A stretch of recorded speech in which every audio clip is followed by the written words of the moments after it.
ತಮ್ಮೆಲ್ಲರಿಗೂ ಗೊತ್ತಿರುವಂತೆ ಸನ್ಮಾನ್ಯ ಪ್ರಧಾನಮಂತ್ರಿಗಳ ಕರೆ ಮೇರೆಗೆ ನಾವು ಕಳೆದ ಅನೇಕ ವರ್ಷಗಳಿಂದ ಕ್ರೀಡಾ ಮಹೋತ್ಸವ ಸಂಸತ್ ಕ್ರೀಡಾ ಮಹೋತ್ಸವ ಸಾಂಸ್ಕೃತಿಕ ಮಹೋತ್ಸವ ಇವೆಲ್ಲವನ್ನು ಮಾಡ್ತಾ ಬಂದಿದ್ದೇವೆ. ಈ ಸರ್ತಿ ವಿಶೇಷವಾಗಿ ನಂಬರ್ ಆಫ್ ಗೇಮ್ಸ್ ಆಟಗಳ ಸಂಖ್ಯೆಯನ್ನು ಜಾಸ್ತಿ ಮಾಡಿ ಇದನ್ನು ಗ್ರಾಮ ಮಟ್ಟದಿಂದ ಎಲ್ಲ ಟೀಮ್ಗಳು ವೈಯಕ್ತಿಕವಾಗಿ ಆಟ ಆಡೋರು ಅಂದ್ರೆ ಇಂಡಿವಿಜುವಲ್ ಗೇಮ್ಸು ಇವೆಲ್ಲವನ್ನು ನಾವು ಈ ಸರ್ತಿ ಹಿಂದೆಂದಿಗಿಂತ ಹೆಚ್ಚು ಗೇಮ್ಗಳ ಜೊತೆಗೆ ಆಟವನ್ನು ಆಡಿಸಿದ್ವಿ. ಯಾಕಂದರೆ ಎಲ್ಲ ಕ್ರೀಡಾಪಟುಗಳಿಗೆ ಇದರಲ್ಲಿ ಅವಕಾಶ ಸಿಗಬೇಕು ಅನ್ನುವಂಥದ್ದು ಪ್ರಧಾನಮಂತ್ರಿಗಳ ಒಂದು ಕರೆಯಾಗಿತ್ತು. ಅಂದರೆ ಯಾರಿಗೆ ಕಾಲೇಜಿಗೆ ಹೋಗ್ಲಿಕ್ಕಾಗಲ್ಲ ಅಥವಾ ಇತ್ತೀಚೆಗೆ ಕಾಲೇಜು ಆದ ನಂತರ ಬೇರೆ ಬೇರೆ ವೃತ್ತಿಯಲ್ಲಿರ್ತಾರೆ ಅಥವಾ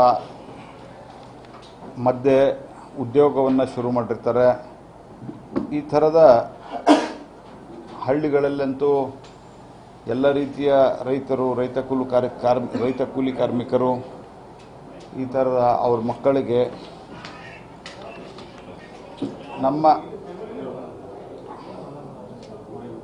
ಎಲ್ಲ ಮಹಿಳಾ ಕ್ರೀಡಾಪಟುಗಳು ಸಹಿತವಾಗಿ ಭಾಗವಹಿಸುವ ರೀತಿಯಲ್ಲಿ ಆಚರಿಸಲಾಯಿತು. ಈಗ ಇನ್ನೂ ನಡೀತಾ ಇದೆ. ಇಲ್ಲಿವರೆಗೆ ಆದಂಥದ್ರಲ್ಲಿ ಸುಮಾರು ಕಬಡ್ಡಿಯಲ್ಲಿ ಇಲ್ಲಿವರೆಗೆ ಅಂದರೆ ಶಿಗ್ಗಾಂವ್ ಈಗ ನಡೀತಾ ಇದೆ. ಇವತ್ತು ಶಿಗ್ಗಾಂವ್ಗೆ ನಾನು ಹೋಗ್ತಾ ಇದ್ದೇನೆ. ಅದು ಬಿಟ್ಟು ಇನ್ನು ಮುಂದೆ ಆಗೋದು ಬಿಟ್ಟು ಕಬಡ್ಡಿಯಲ್ಲಿ 590 ತಂಡಗಳು ಭಾಗವಹಿಸೋ,